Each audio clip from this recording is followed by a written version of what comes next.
Bonjour chers frères et sœurs, c'est un plaisir de louer le Seigneur ensemble, comme nous venons de le faire. J'ai par moments vraiment éclaté même de rire. Quand j'ai vu la joie de cette équipe de louanges, j'ai dit oui, ça c'est normal, nous devons nous réjouir un tel jour, nous devons aussi être dans la joie et Dieu nous donne vraiment du plaisir dans la vie aussi. C'est pas juste du combat.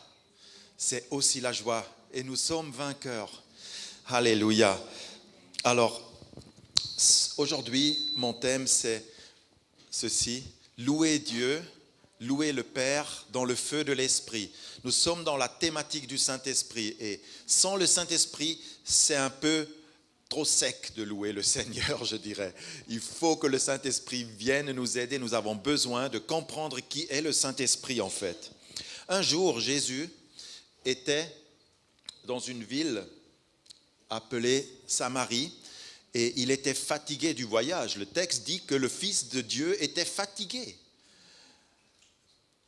Alors, ça m'aide des fois de lire la Bible quand je vois que Jésus aussi était fatigué, pas que nous.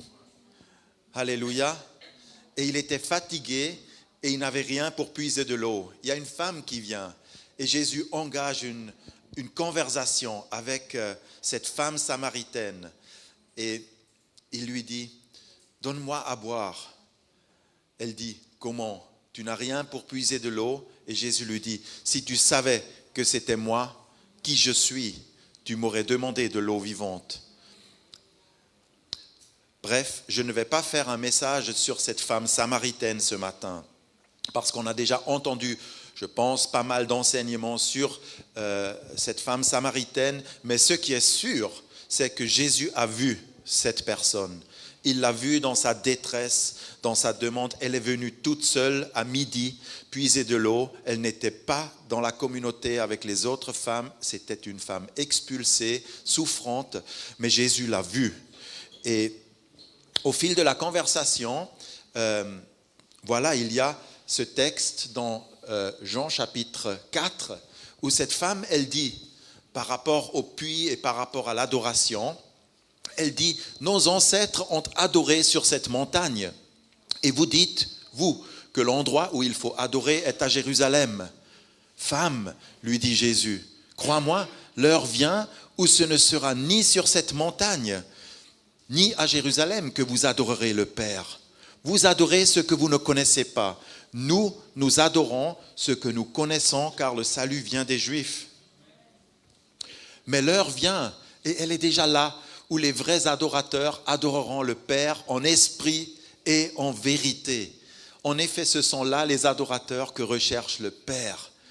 Dieu est esprit, et il faut que ceux qui l'adorent en esprit et en vérité.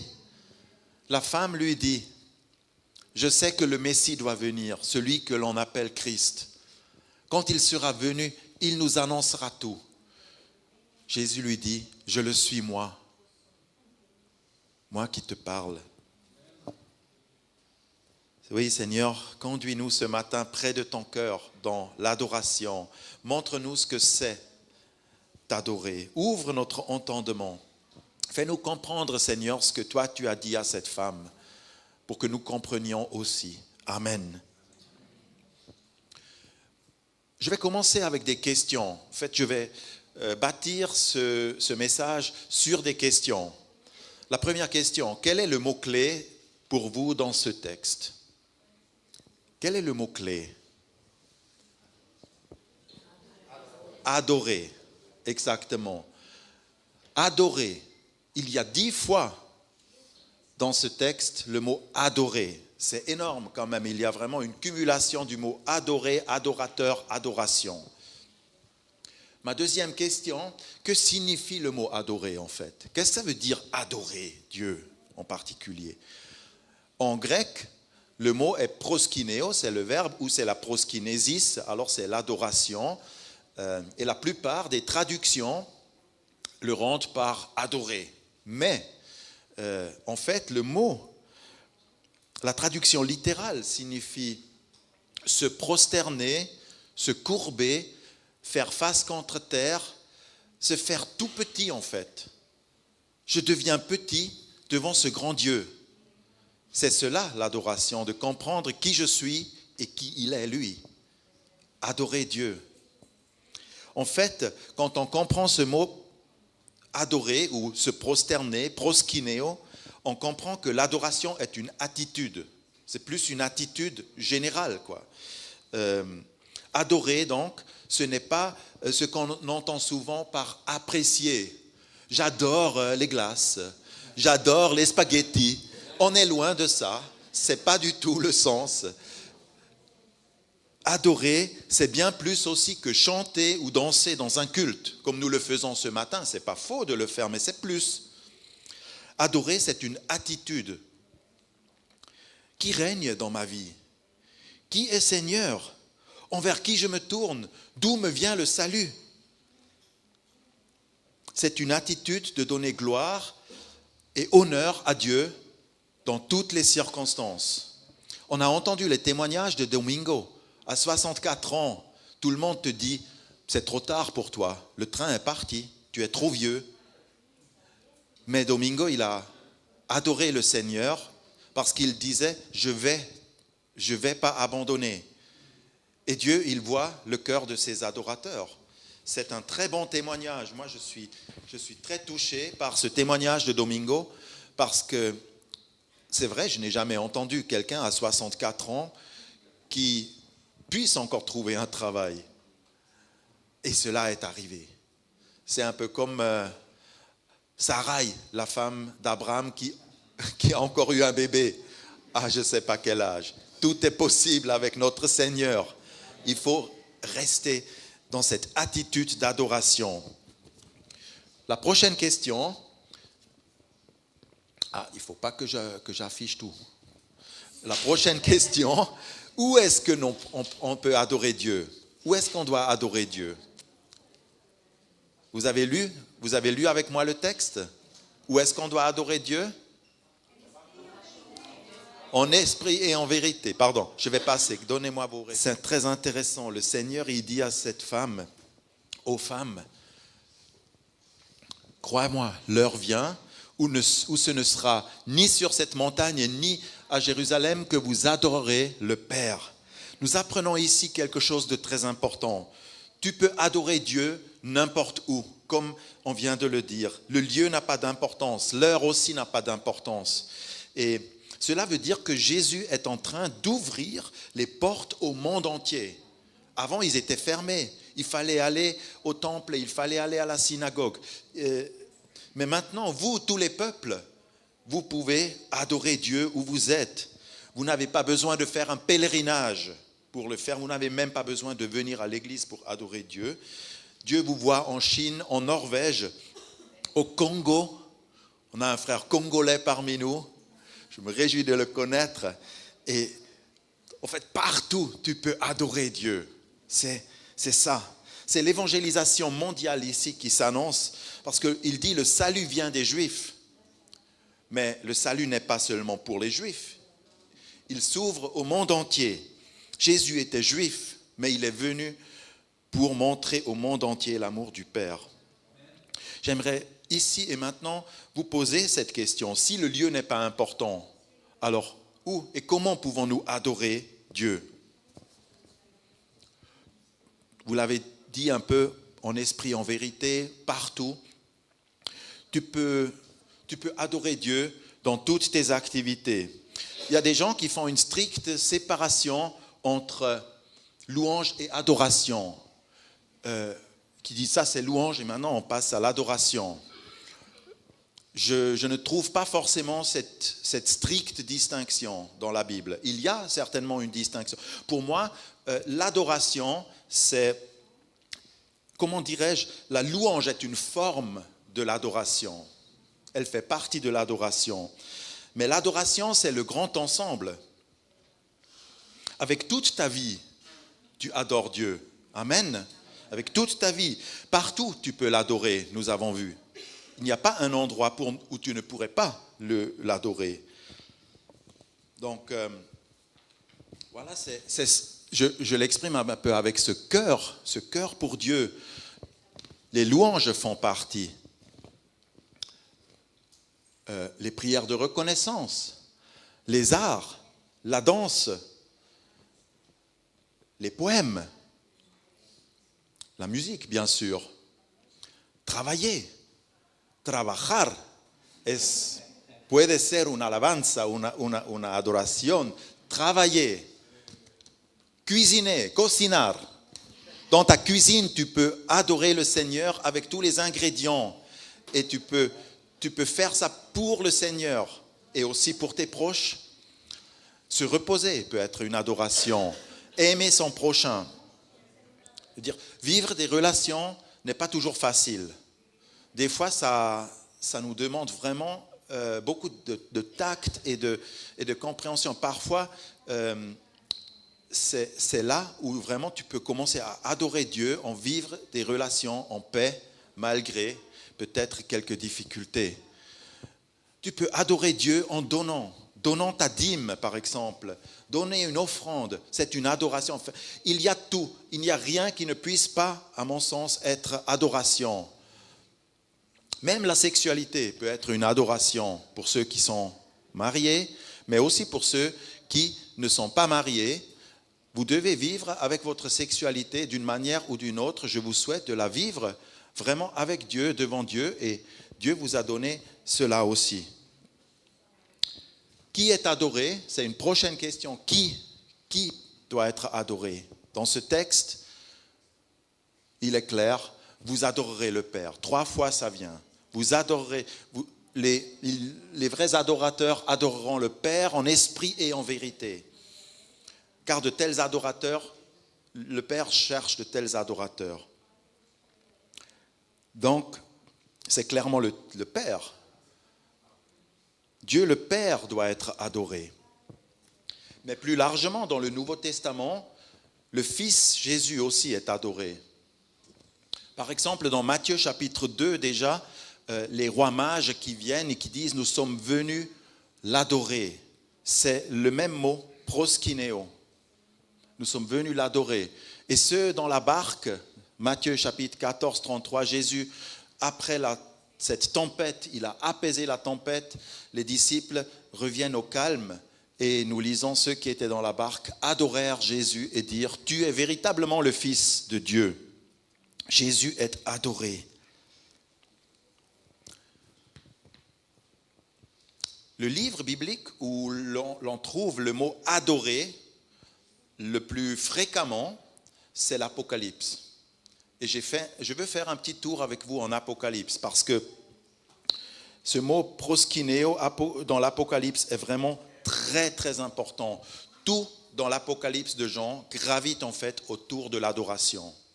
Vous pouvez lire l'Apocalypse, je vous invite à le faire, mais tout gravite autour de l'adoration.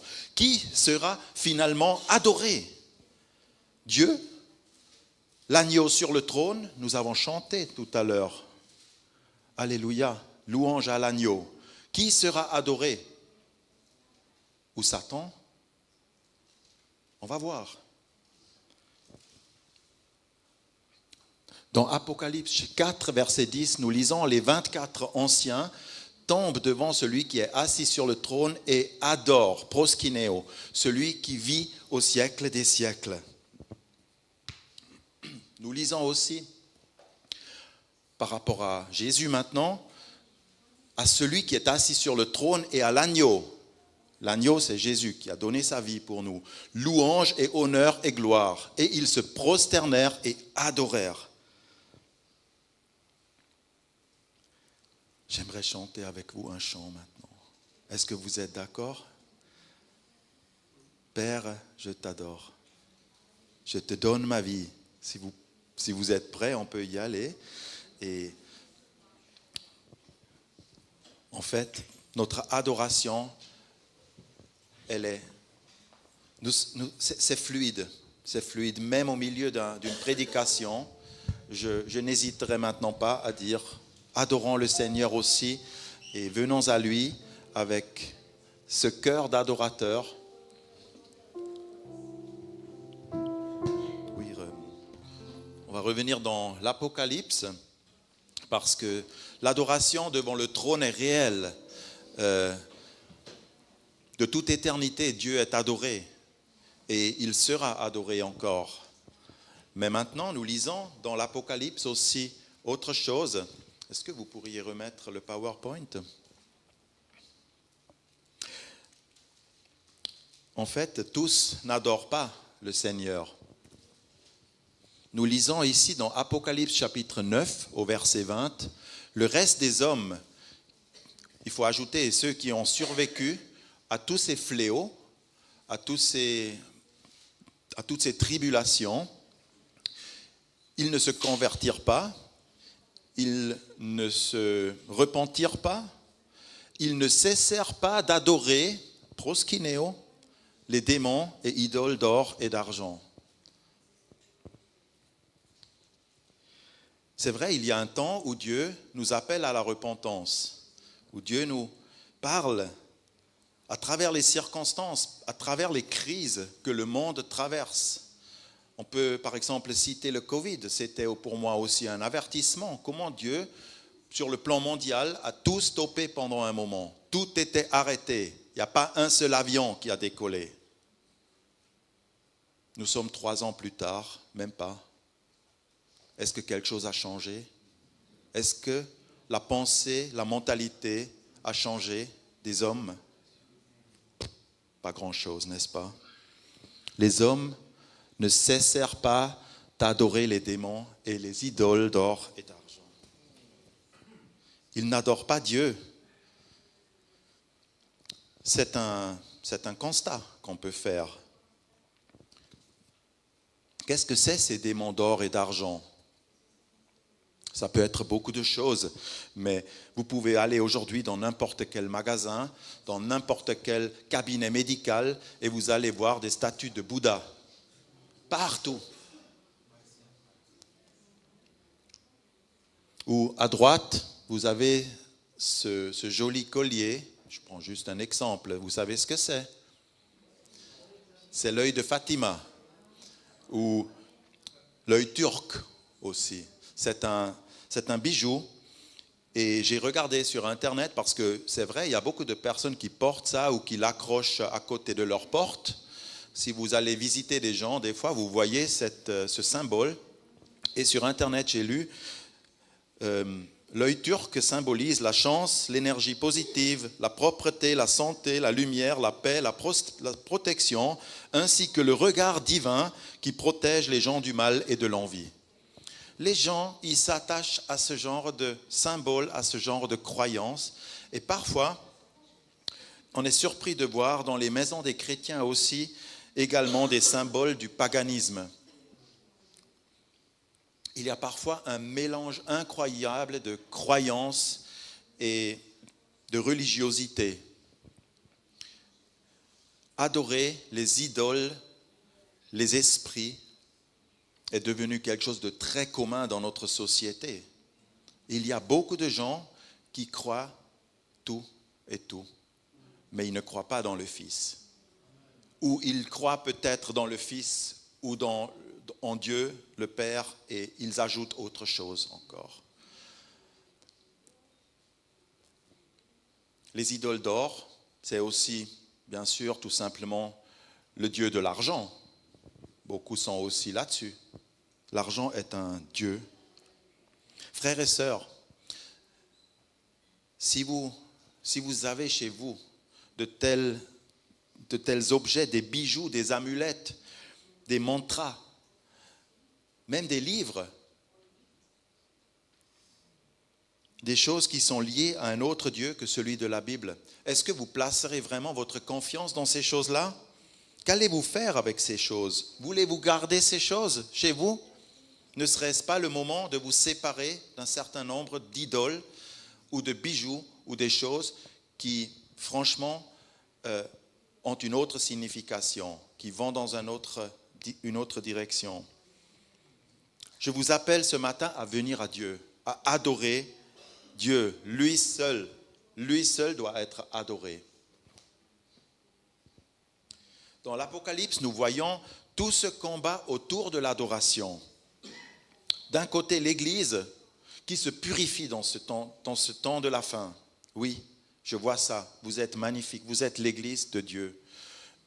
Mais de l'autre côté, on voit toute cette adoration de toutes ces divinités, de tous ces idoles, de tout cet argent, de tout ce matérialisme, de toutes ces choses-là qui finalement mènent à la ruine.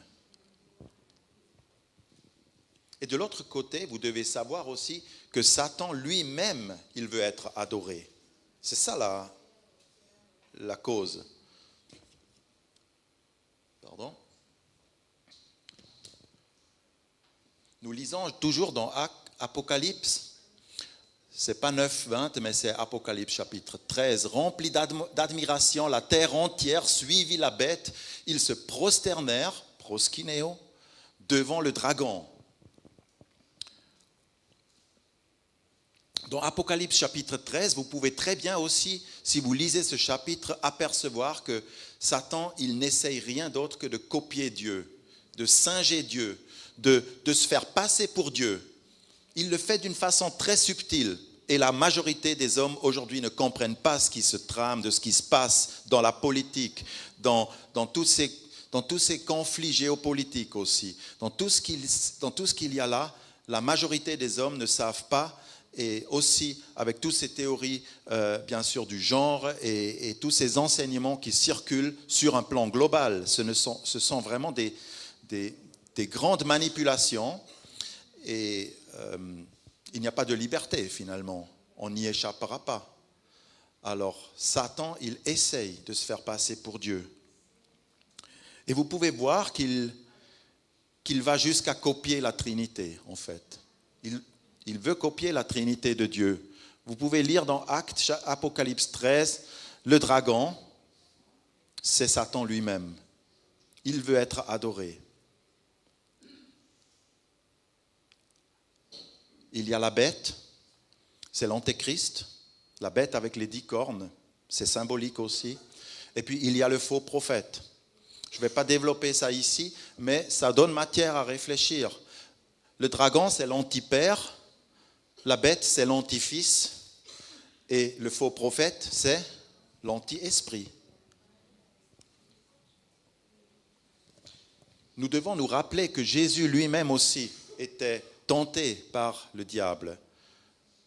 Lui, en premier, le diable a cherché à avorter son ministère avant même que celui ne commence.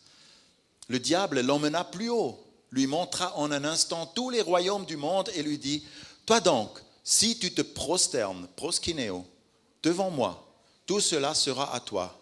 C'est une blague. Le diable essaye de proposer au créateur du monde, tu peux avoir tout ça.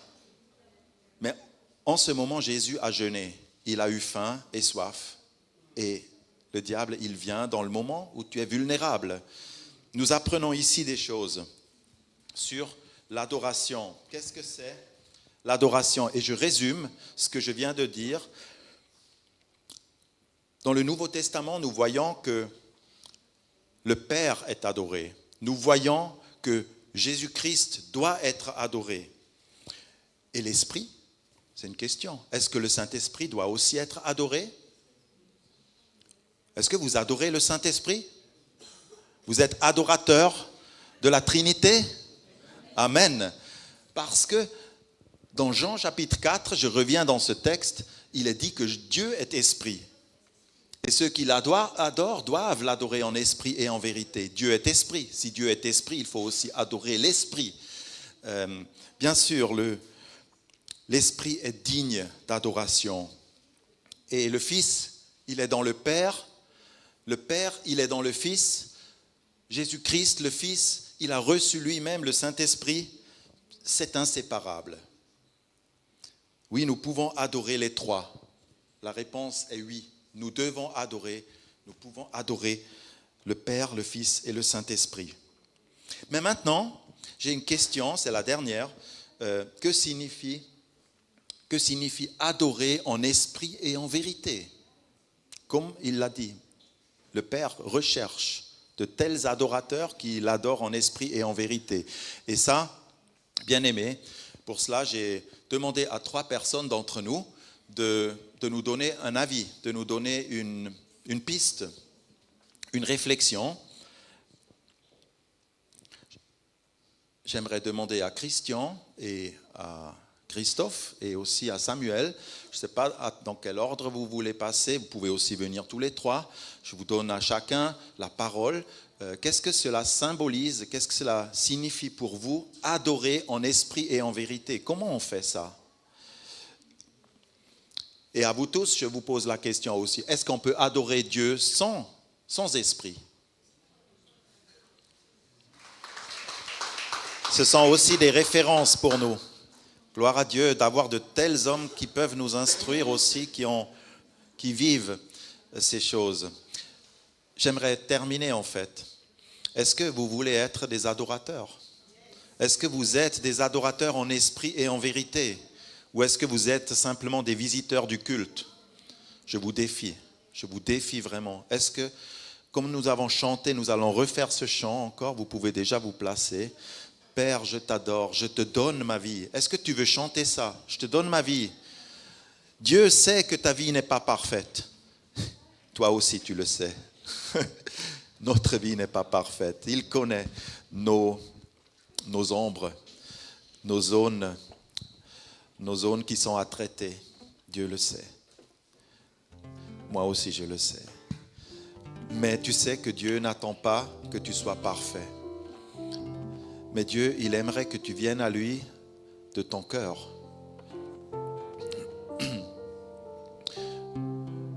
J'ai noté pour moi ici, que veut dire adorer Dieu en vérité?